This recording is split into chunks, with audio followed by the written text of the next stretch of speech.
Yang membatalkan puasa ada 9. Ada fikih praktis itu di depan, mungkin ada yang jaga. Ada 9 hal yang membatalkan puasa dan 9 orang yang boleh berbuka puasa. Kalau anda tergolong orang yang 9, nggak wajib puasa. Nanti ada setelah ini 9 hal yang membatalkan puasa. Yang pertama adalah mudah dihafal, nanti langsung cara yang menghafal pun sudah saya tata. Yang membatalkan puasa adalah yang pertama, memasukkan sesuatu ke salah satu lubang yang 5. Memasukkan sesuatu ke salah satu lubang 5, lubang mulut, lubang hidung, lubang telinga, lubang buang air kecil, lubang buang air besar. 5. 1, 2, 3, 4, 5. Baik, kita rinci satu demi satu. Memasukkan sesuatu, nanti ibu kesini semua, ibu jangan kedip. Tidak usah noleh juga kesini, ini kedip sedikit tidak paham nanti. Bapak jangan kedip, ibu. Tidak usah tanya sebelahnya, tanya saya nanti. Kalau ibu tanya sebelahnya tambah nggak ngerti, percaya. Ya? Ibu tidak usah tanya sebelahnya, ibu tanya ke sini. Masih ada yang bercerita di mana? Di sana tuh ada yang cerita. Ini fikih praktis, ibu jangan kelewatan sedikit pun. Nah, yang maksud membatalkan masukkan lubang mulut, lubang hidung, lubang telinga, lubang buang air kecil, lubang buang air besar. Ini saya rinci. Yang dimaksud memasukkan ke lubang mulut adalah nelennya. Makanya jangan kedip dulu, nanti salah ya. Nelennya. Maka selagi anda tidak nelen, maka tidak batalkan puasa. Misalnya di satu pagi anda melihat es krimnya anak-anak kok lebih. Lah, ini sayang. Es krimnya lebih, langsung dimasukkan ke mulut. Batal enggak? Enggak batal asalkan jangan ditelen. Jangan ditelen. Awas jangan. Enggak ada yang berbeda, tanya ulama manapun sama, enggak ada. Enggak batal asalkan jangan di permen masukkan permen. Batal enggak? Enggak batal asalkan jangan ditelen. Sudah selesai. Sebab yang membatalkan nelennya.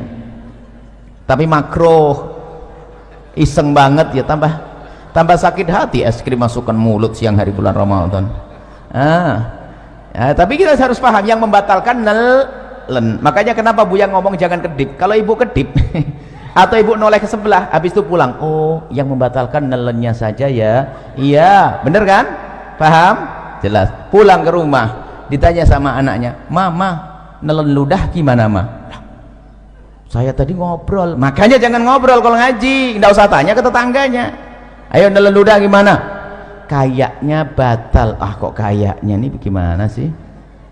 Harus jelas. Nelen ludah itu tidak membatalkan puasa dengan catatan ada 3. Jadi nelen ludah itu tidak membatalkan puasa asalkan ada catatan 3. Yang pertama, ludahmu sendiri. Sudah tidak usah bingung kalau belajar dengan kami, ibu matanya ke sini aja, ibu gak usah bingung, nanti ibu paham sendiri. Tidak usah bingung, tidak usah. Saya pikir yang paling mudah itu ibu paham gampangnya. Yang pertama, ludah ditelen itu tidak membatalkan puasa asalkan ludah ibu sendiri. Ludahnya orang lain batal. Ya masa ludahnya orang ini. Ya cuman kalau ngomong ludahnya orang lain itu jangan dibayangin ada ludah di meja langsung itu jorok banget itu. Anda memang belum belajar bagaimana keharmonisan dalam rumah tangga. Ya mungkin sekali seorang suami kalau ciuman kan nggak batal puasa, tapi kalau tertukar lidah suami sama istri, Pak, ya gitu loh. Contohnya yang indah, contoh kok jorok banget. Rumah tangga model apa itu? Jadi kan tertukar ludah, batal tidak? Batal karena bukan ludahnya sendiri. Jadi kalau ludah orang lain batal. Yang kedua, ludah ditelan tidak membatalkan puasa asalkan ludah masih ada di dalam mulutnya. Tapi kalau ludah itu ibu iseng mulai pagi sampai siang dikumpulkan di gelas, sampai dapat setengah gelas, Masya Allah, taruh di kulkas dingin. Setelah itu ibu minum di siang hari, batal enggak? Batal karena sudah keluar dari mulut. Kalau sampai enggak paham omongan yang begini, masuk SLB, dibuat yang gampang begini. Makanya jangan noleh-noleh, sudah saya bikin yang paling gampang. Yang ketiga, ludah itu ditelan tidak membatalkan puasa asalkan ludahnya masih asli, belum bercampur dengan yang lainnya. belum campur sama permen, belum campur sama kopi, belum campur sama es krim. Jelas? Baik, kalau saya punya ludah begini saya telan, tidak batal puasa saya karena ludah masih ada di mulut saya, ludah belum bercampur dengan sesuatu, dan ludah saya sendiri. Selesai? Baik, sudah jelas yang pertama, nggak usah bingung. Berarti kalau ditanya anaknya, ludah batal enggak Mi? Jelas tidak, asalkan begini. Sebab ada orang ditanya, Ustadz, nelan ludah batal enggak? Kayaknya enggak. Kayaknya enggak. Ini fikih apa itu? Nelan enggak salah itu? Kayaknya enggak. Enggak ada, harus tidak. Begitu, selesai. Kemudian setelah itu masukkan lubang hidung. Nah, masukkan lubang hidung. Memasukkan ke lubang hidung membatalkan puasa. Langsung ada yang stres. Pengajian paling tidak enak. Kenapa Ibu? Saya punya hobi aduh, ini gimana ini? Nah, makanya kalau ngaji lanjutin, jangan ngobrol, jangan main HP. Ngaji main HP ketinggalan dengan ngobrol sama teman. Nah, yang dimaksud membatalkan puasa, memasukkan sesuatu ke lubang hidung adalah jika sesuatu itu telah kita masukkan sampai kepada batas yang seandainya yang kita masukkan itu air, kita akan merasakan panasnya gerak bagian atas, ya nak? Kalau kita masukkan air panas ya bagian atas. Maka kalau kita masukkan sesuatu ke lubang atas sampai bagian atas yang panas, itulah maka batal puasa kita. Tapi kalau kita masukkan sesuatu masih lubang bawah, itu tidak membatalkan puasa. Maka kami sampaikan kepada semuanya kabar gembira bagi yang suka hobi, bahwa ternyata ngupil tidak membatalkan puasa. Selesai. Cuman jangan di depan umum, malu lah ya, ditutup lah. Selesai. Paham atau belum? Saya sambung bab wudhu dulu. Wudhu berkumur batal enggak? Ibu kumur, ya Allah, ibu ini baru ustadznya belum pindah. Ibu kalau berkumur batal enggak? Nah, asalkan airnya jangan di gitu aja kok pusing nih, ngapain sih ngajinya bagaimana ini? Saya belum pergi. Kumur sunnah bahkan, bukan. Jadi ibu kalau bulan Ramadan tetap kumur ya, hukumnya sunnah. Coba batal enggak? Berarti omongan saya salah enggak tadi? Masukkan satu ke lubang mulut tidak batal asalkan jangan di selesai. Baru gamblang. Ada ibu yang bengong kok enggak batal masukin permen ya, kok enggak batal masukin permen ya, kok enggak batal. Makanya ngaji yang benar sekarang. Wong kumur sunnah kok. Baik, kalau kumur biarpun berpuasa. Kemudian saya kasih ilmu lagi. Kalau anda lagi berkumur di bulan Ramadan, kemudian sudah anda buang airnya, maka anda jangan ragu lagi. Biarpun ada rasa dingin-dingin itu dimaafkan. Asalkan waktu anda membuang air kumur tadi, anda buang 100%. Nggak ada yang ditahan sedikit pun. Kalau ada ditahan batal. Tapi dibuang, sisa dingin itu nggak ada masalah. Pasti ada sisa dingin karena apa? Air. Selesai ya?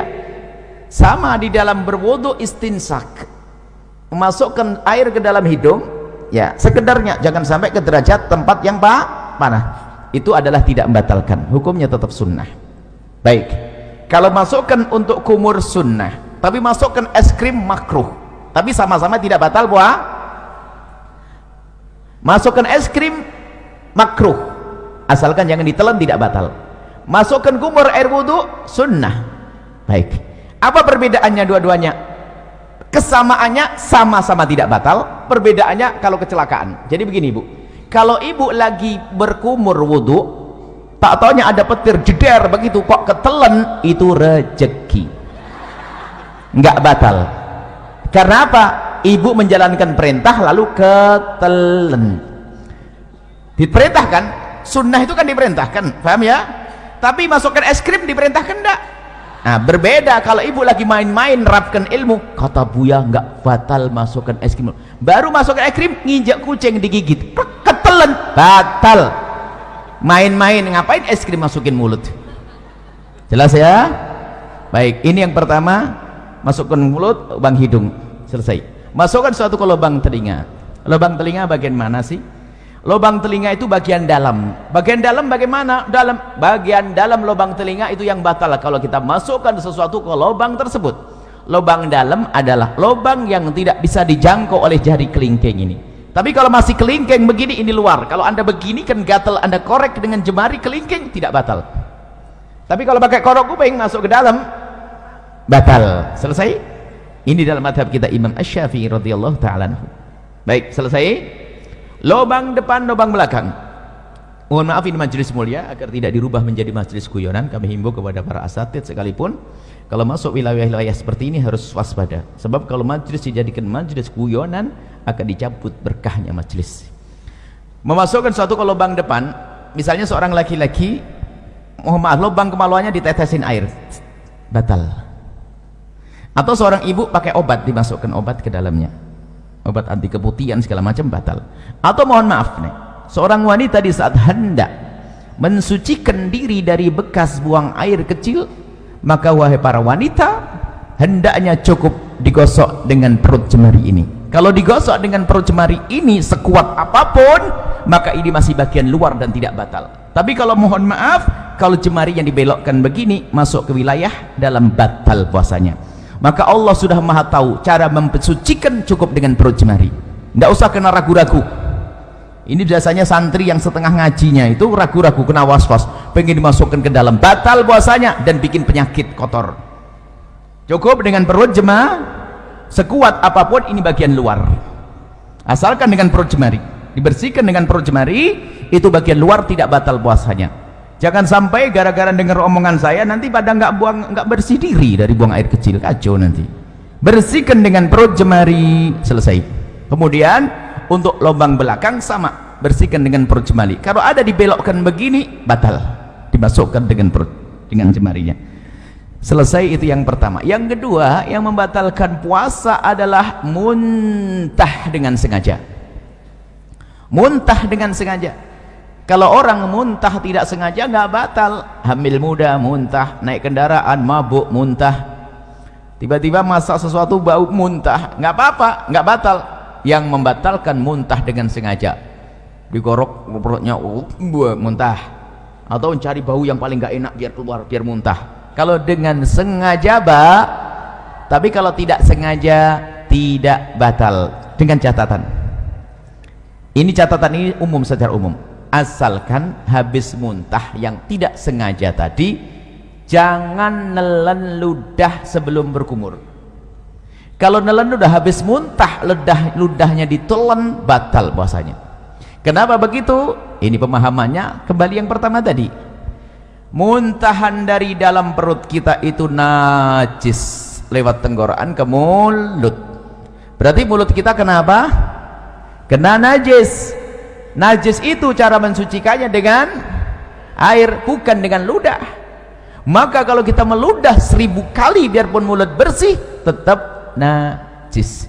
Maka cara membersihkannya mulut yang terkena najis, cukup ambil air bersih seperti ini, umur selesai. Maka bagi yang kok muntah tanpa sengaja di siang hari, maka bulan Ramadan, maka bergegaslah mengambil air, jangan telan ludah dulu.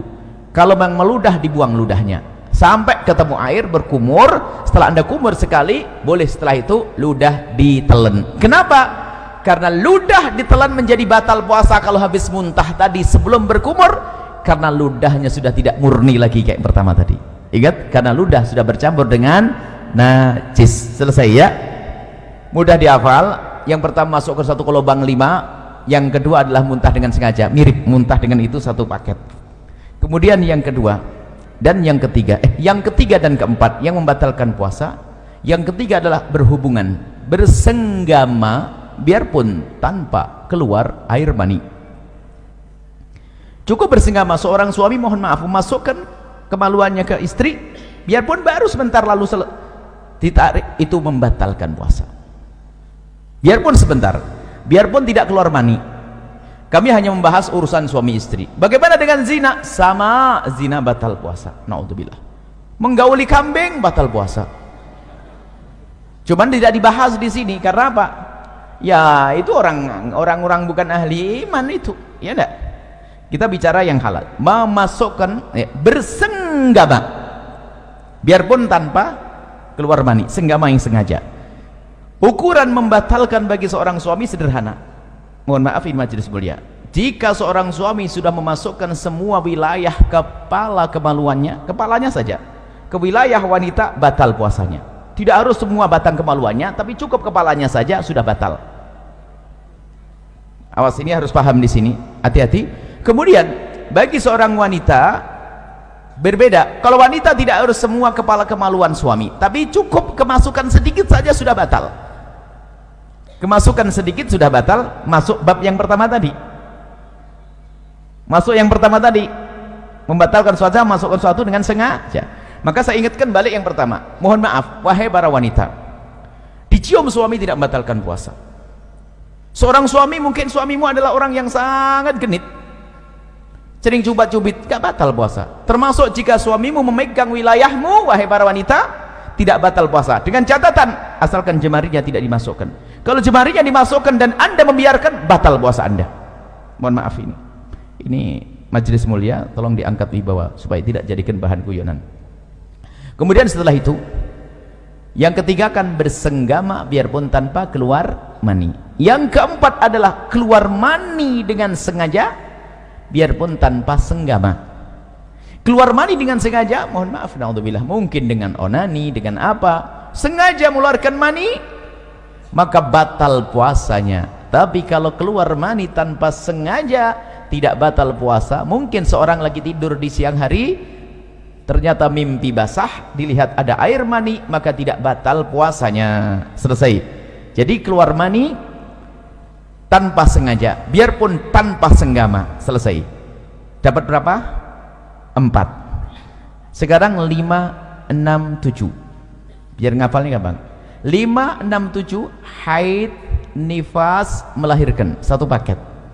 Haid, nifas, melahirkan. Seorang wanita lagi puasa jam 5 sore keluar darah haid, batal puasanya. Seorang wanita yang ahli ibadah biarpun hamil tua tetap puasa. Setelah puasa di hari itu jam 4 sore bayi lahir, batal puasanya.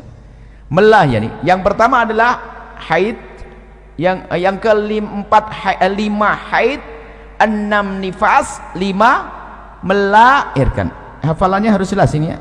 Melahirkan bayi atau bakal bayi. Tolong diingat kalimat bakal bayi di sini. Bayi atau bakal. Kalau bakal bayi itu apa? Keguguran. Jadi kalau keguguran batal enggak? Batal enggak? Hah? Iya, jangan kaget, digituin saja sudah berubah. Kan sudah ngomong bayi atau bakal bayi. Kalau kata bidan, aduh sabar, berarti batal puasanya. Selesai?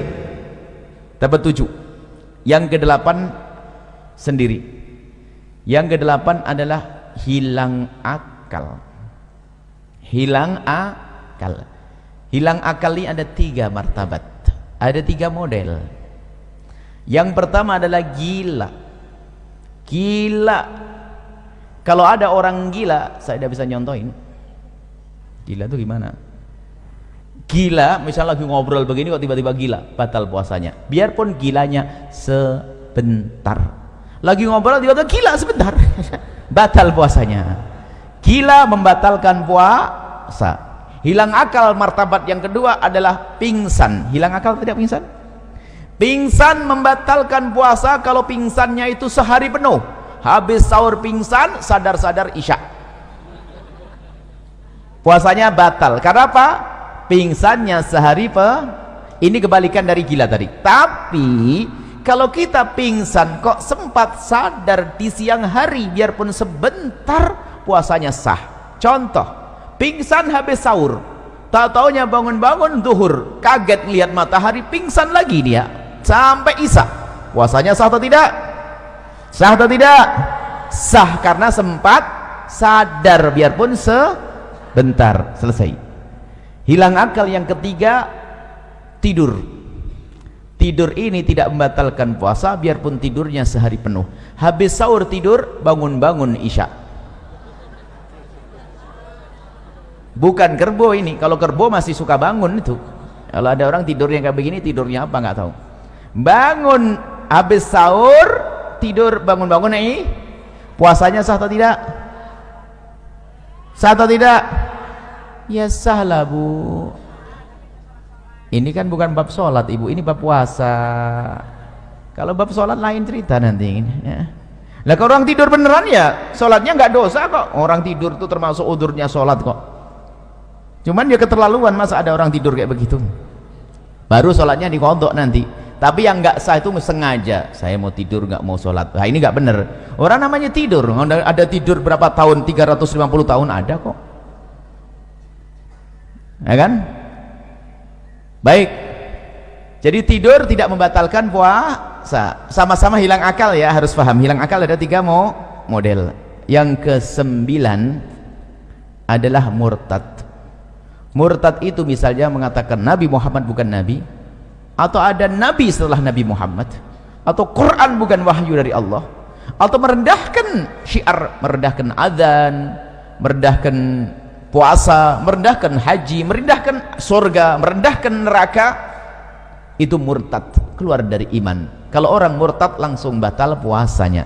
Saya urai dari yang pertama. Setelah itu jangan mikir lagi setelah itu apa yang membatalkan. Yang membatalkan hanya 9. Yang pertama masukkan satu ke lubang 5. Kedua muntah. Seiring ya, muntah huruf usar masih di sini kan. Lubang 5 kan sini 1 2 3 4 5. Muntah masih di sini. Yang kedua muntah. Yang ketiga dan keempat bersenggama dan keluar mani. Bersenggama tanpa keluar mani. Yang keempat keluar mani biarpun tanpa senggama. Hafal? Hafal belum? Kalau tidak hafal, tidak dilanjutin ini. 5, 6, 7 haid, nifas, melahir. Yang ke-8 hilang akal. Selesai. Hilang akal ada 3 model. Yang ke-9 apa? Murtad. Selesai, jangan mikir lagi setelah itu. Nah, kalau nanti ada yang bertanya, yang jawab temannya. Baik, saya coba, saya uji, saya tes.